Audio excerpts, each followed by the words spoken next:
तो नमस्कार दोस्तों, मेरा नाम रोहित शॉ है। करेंटली मैं आईटी दिल्ली के मैथमेटिक्स एंड कंप्यूटिंग ब्रांच का स्टूडेंट हूँ। और यार ये वीडियो होने वाली है 3 पर्टिकुलर टॉपिक्स पे जो बहुत ज़्यादा बच्चों को दिक्कत देती है। सबसे पहला हो गया कि क्वेश्चन नहीं बनते ऑनलाइन लेक्चर देखने के बाद भी, चैप्टर समझने के बाद भी। दूसरा चीज़ कि भाई बैकलॉग क्रिएट हो जाता है, बैकलॉग अगर ख़त्म भी हो रहे तो वापस क्रिएट हो जाते हैं, एग्जिस्टिंग बैकलॉग अच्छे से नहीं हो पा रहे।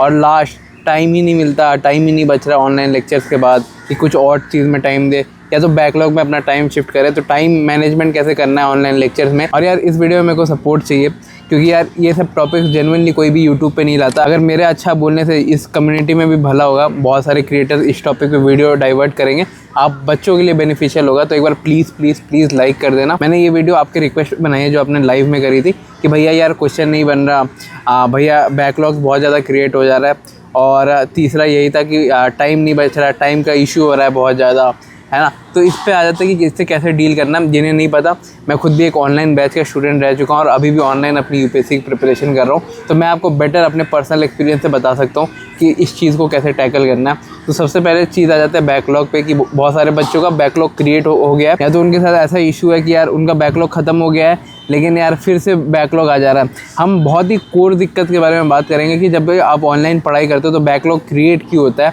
है ना। तो सबसे पहला इसका जो रीज़न होता है ना कि यार जो नंबर ऑफ़ लेक्चर्स है, तो वो समझ लो अगर एक बैच में 2 भी लेक्चर है ना, तो उसको कवर करने में एक स्टूडेंट 8 से 6 घंटे लगा देता है। और मैं प्रैक्टिकली ये बात बताऊंगा आप सभी को कि कोई भी स्टूडेंट अभी आज के डेट में यार 8 घंटा पढ़ता ही नहीं है। इतने सारे डिस्ट्रैक्शन है, अटेंशन स्पैन इतना कम रहता है ना कि बच्चा पढ़ता ही नहीं। एक लेक्चर पढ़ लिया, फिर उसको लगता है कि यार एक लेक्चर का मेरे को इन्फॉर्मेशन कंटेंट रिटेन रहने के लिए मेरे को थोड़ा लाइफ में ब्रेक चाहिए। तो वो क्या करता है, दूसरा लेक्चर जब तक वो स्टार्ट करता है ना, तब तक उसको बहुत आलस आता है कि यार इससे अच्छा मैं थोड़ा और कुछ कर लेता। तो सबसे जो मेन कोर इशू है ना कि the number of lecture in your batch are increasing, है ना। कुछ ना कुछ लेक्चर आता रहता है, रिवीजन लेक्चर आता रहता है, फिर नॉर्मल बैच के लेक्चर आ गए, एग्जिस्टिंग वाले तो है ही, वो कंप्लीट नहीं हो रहे। ऊपर से अलग और वीडियो आ जाते हैं, डीपीपी आ जाता है, क्वेश्चन प्रैक्टिस वीडियो सॉल्यूशंस आ जाते हैं।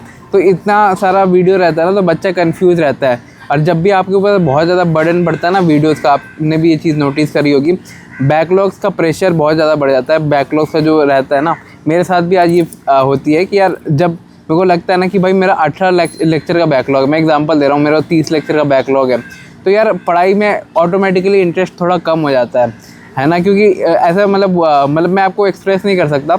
मेरे साथ ये होती है, आप मेरे को बताना कमेंट्स में कि यार ऐसा लगता है कि मैं बहुत ज़्यादा पीछे हो गया हूँ, मैं क्लास से बहुत ज़्यादा पीछे हो गया हूँ, मैं बाकी बच्चों से पीछे रह गया हूँ शायद। यार उसके बाद सबसे बड़ी जो दिक्कत होती है कि एक गिल्ट वाली फीलिंग होती है कि भाई लेक्चर तो कर रहा हूँ, क्वेश्चन का भी सॉल्व किया नहीं, है ना। क्वेश्चन जिनसे अगर नहीं हो पा रहा वो तो और ज़्यादा, वो तो डिप्रेशन में जाते हैं, है ना। मैं तो आपको प्रैक्टिकली बात बता रहा हूँ, जिनसे क्वेश्चन नहीं हो रहे वो जाते हैं डिप्रेशन में। और जो क्वेश्चन अटैम्प्ट भी नहीं करते ना, उनके उनके मन में एक सेंस ऑफ गिल्ट है कि यार मैंने क्वेश्चन प्रैक्टिस नहीं किया। अब आ जाते हैं यार इस चीज़ को कैसे रिजॉल्व किया जाए, इस पर्टिकुलर चीज़ को कि भाई बैकलॉग आपका क्रिएट हो ही ना ऑनलाइन लेक्चर में। और एज अ बड़ा भाई मैं आपको बोलूँगा कि इस पार्ट में थोड़ा पेन पेपर लेके बैठना, क्योंकि मैं आपकी लाइफ टाइम का सॉल्यूशन देने वाला हूँ। जब भी आप पढ़ाई करो आपको ये इशू आएगा नहीं।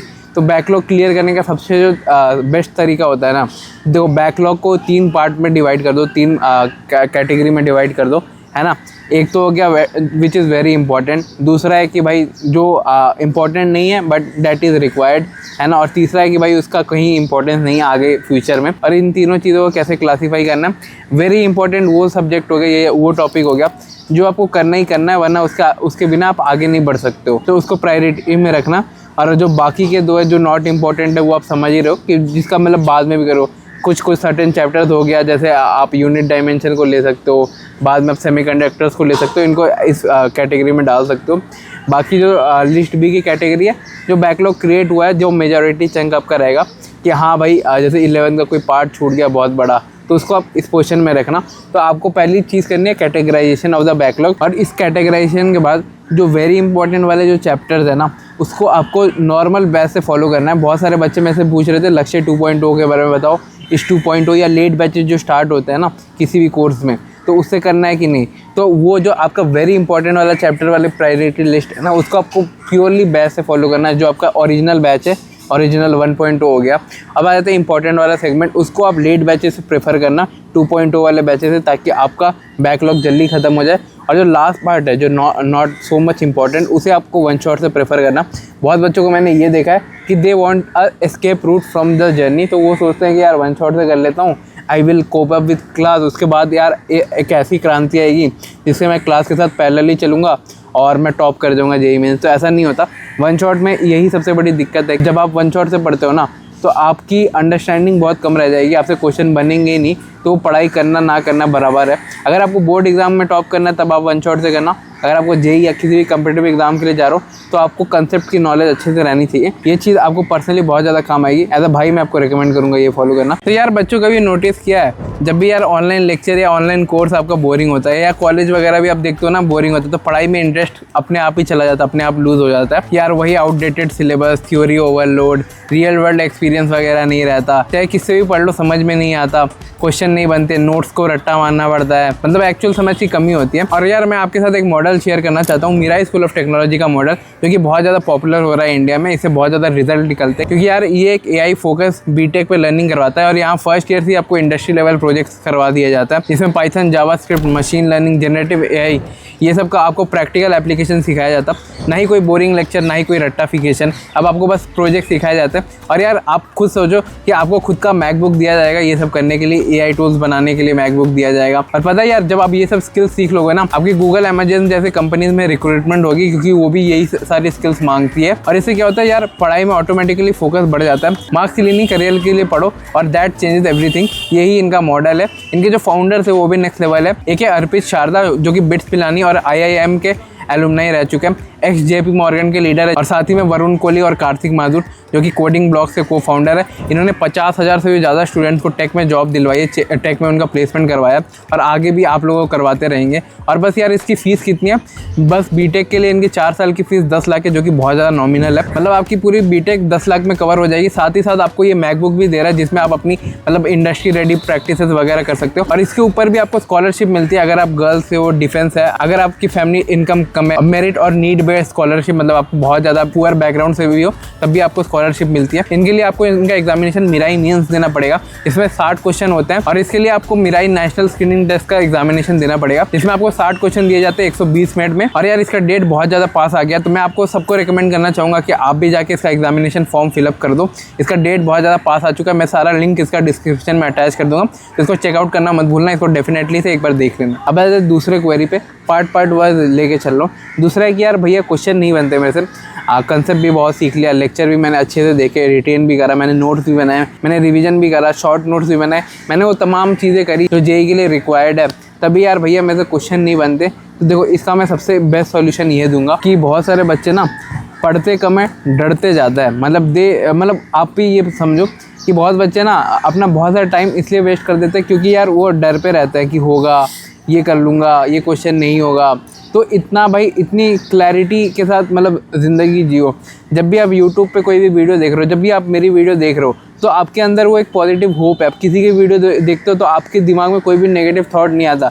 भैया आप अगर आपके घर में, मैं आपको प्रैक्टिकल एग्जांपल दे रहा हूँ, अगर आपके घर में कोई बगल में चिल्ला रहा है ना और आप यहाँ कैरी मिनाटी या आशीष चंचलानी की कोई वीडियो देख रहे हो, आपको थॉट ही नहीं आएगा कि भाई बगल में क्या हुआ। तो भाई अपने माइंड को रिलैक्स करो, क्योंकि जब तक आप रिलैक्स स्टेट ऑफ माइंड में नहीं रहते हो ना, तो पढ़ाई कभी भी एफिशिएंटली होती नहीं है। झूठ बोलते हैं वो लोग जो बोलते हैं कि भाई लेक्चर देख के आपकी पढ़ाई हो जाती है। मैं उन सारी चीज़ों को मैं आपको सच बताता हूँ। इन चीज़ों में, इन बड़े बड़े यूट्यूबर्स की बातों में मत आना। देखो जो मेन चीज़ होती है एग्जामिनेशन में, दैट इज़ कॉन्सेप्ट और application of concept. Application of concept वाला जो पार्ट है दैट इज़ क्वेश्चन सॉल्विंग, कि भाई क्वेश्चन कितने सॉल्व हो रहे हैं एक लेक्चर के बाद। और एफिशिएंटली मैं आपको ये बोलता हूँ कि जब भी आप पहली बार लेक्चर देखते हो ना, तो आपसे क्वेश्चन होने की प्रोबेबिलिटी होती है 50%। 50% क्वेश्चन आपसे बन जाएंगे, 50% कुछ ऐसे क्वेश्चन होंगे जो आपको नहीं बनेंगे। और ये सबके साथ होता है, ये मेरे साथ भी होता है, ये आपके साथ भी होगा। दूसरी चीज़, क्वेश्चन सॉल्विंग एबिलिटी को कैसे इंप्रूव करना, ये है मेन क्वेश्चन। और इसके लिए मैं आपको ये रिकमेंड करूँगा कि भाई आप क्वेश्चन सॉल्विंग के लिए सबसे पहला अप्रोच ये रखो कि भाई आपको PYQs कंप्लीट करना है। मेरे को पता है बहुत बच्चे बोलेंगे कि भैया क्वेश्चन सॉल्व ही नहीं हो रहे, मैं PYQs कैसे करूँ। तो देखो कोई भी चीज़ आपसे पहली बारी में नहीं होगी। बहुत बच्चों के साथ क्वेश्चन सॉल्व इसलिए नहीं कर पाते क्योंकि उनके लिए हर क्वेश्चन नया होता है। जब आप ऐसी एक टेरिटरी में जा रहे हो जिसमें आपको कोई जानता ही नहीं आपको, है ना। मैं आपको एग्जांपल दे रहा हूँ कि आप भाई पाकिस्तान में जाके मैं आपको बोलूँ रावलपिंडी खोज के दिखाओ, और मैं आपके सामने आपके घर पे बोलूँ कि भाई किराने की दुकान से लेके आ जा, तो किराने का दुकान का रास्ता आपको पता है, आपको रावलपिंडी का रास्ता नहीं पता ना। तो यही चीज़ है। तो आपको भी जो क्वेश्चन किया ना, आपको डोमेन एक्सपेंड करना है उसका, है ना। जो आपकी जो टेरिटरी है, हर क्वेश्चन आपसे इसलिए नहीं बनता क्योंकि हर क्वेश्चन आपके लिए नया होता है, हर क्वेश्चन आपको नया लगता है। और आप आ जाते हैं लास्ट इशू में कि भैया टाइम ही नहीं बचता लेक्चर के बाद कि यार क्वेश्चन तक जाऊं। आप बोल रहे हो क्वेश्चन की डोमेन बढ़ाने, क्वेश्चन की वैरायटी बढ़ाने, भाई मेरे पास तो टाइम ही नहीं है। लेक्चर्स के बाद नोट्स बनाता हूँ, रिवीजन करता हूँ, टीचर्स की बातें सुनता हूँ, भैया दीदी की बातें सुनता हूँ, भैया मेरे पास टाइम ही नहीं बचता यार। व्हेन यू मतलब स्टार्ट स्टडिंग, जब भी आप पढ़ाई करते हो तो भाई अपने स्टडी आवर्स को कैलकुलेट करो और उसके बाद इस वीडियो के नीचे कमेंट करना कि आप कितना घंटे ओरिजिनली पढ़ते हो। बट टाइम मैनेजमेंट का एज अ बड़ा भाई मैं आपको बोल रहा हूँ, कभी कैलकुलेट करो कि भाई आप कितना घंटा एक्चुअली में पढ़ रहे हो, टाइमर ऑन करके, स्टॉप वॉच ऑन करके। आपकी जो एक आदत है ना कि भाई 2x में वीडियो लेक्चर देखते हो और अज्यूम करते हो कि भाई मैंने 2 घंटा पढ़ाई करा, और वो 2 घंटा कभी 2 घंटा की पढ़ाई होती नहीं है, वो आधे घंटे 45 मिनट ज़्यादा से ज़्यादा 1 घंटे की पढ़ाई है वो। तो ये बात आपको भी पता है और ये बात मेरे को भी पता है। और भी कोई डाउट्स रह जाते हैं कमेंट्स में बताना, मैं सभी कमेंट्स का रिप्लाई दूंगा। बाय।